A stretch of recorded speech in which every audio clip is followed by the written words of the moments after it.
221B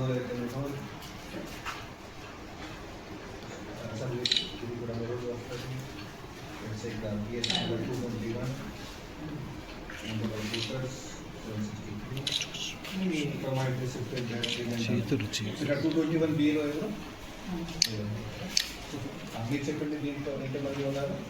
ఏజ్డి information ఉందా మీ దగ్గర? Shifted अलग है सर। अच्छा, पूरे एजी 54। సో 54 లో కూడా ఎంఆర్ఓ గారు ఇట్లా బైఫర్కేట్ చేసి పెట్టండి. अलग अलग में షిఫ్టెడ్ ఎంతమంది, డెడ్ ఎంతమంది, డబుల్ ఎంతమంది. Okay. All ward councillors, booth level officers, BLO supervisor మరియు బిఎల్ఓస్తో ఇక్కడ ఒక సమావేశం పెట్టడం జరిగింది. మనందరికీ తెలుసు, మన తెలంగాణ రాష్ట్రంలో ఎలక్షన్ కమిషన్ ఆఫ్ ఇండియా ద్వారా ఎస్ఐఆర్ ప్రక్రియ 25 జూన్ నుంచి స్టార్ట్ చేసి 24th వరకు నామినేషన్ ఫామ్ మొత్తం కలెక్ట్ చేసి డిజిటైజింగ్ చేయడానికి టార్గెట్ అనేది ఇచ్చారు. ఆ ప్రక్రియ లాస్ట్ 25th నుంచి స్టార్ట్ చేసి అందరికీ నామినేషన్ ఫామ్స్ అనేది ఇవ్వడం జరిగింది.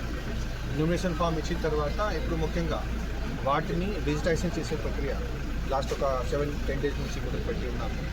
ఇప్పటి వరకు జిల్లాలో 10 AM రిపోర్ట్ ప్రకారంగా 42% డిజిటైజేషన్ పూర్తి అయిపోయింది. జిల్లాలో మొత్తం ఒక 23 మండలాల్లో 7,55,000 ఓటర్స్ ఉన్నారు. సో 42% కంప్లీట్ అయింది. ఇక్కడ మేము 24th వరకు కూడా కాకుండా 20th వరకే మొత్తం 100% డిజిటైజేషన్ చేయడానికి ప్రయత్నంలో ఉన్నాము. దీంట్లో కూడా ముఖ్యంగా ఈ 23 మండలాల్లో 2 మండలాల్లో నిర్మల్ అర్బన్ ప్లస్ భైంసా టౌన్లో కొంత స్పీడ్ స్లోగా ఉంది.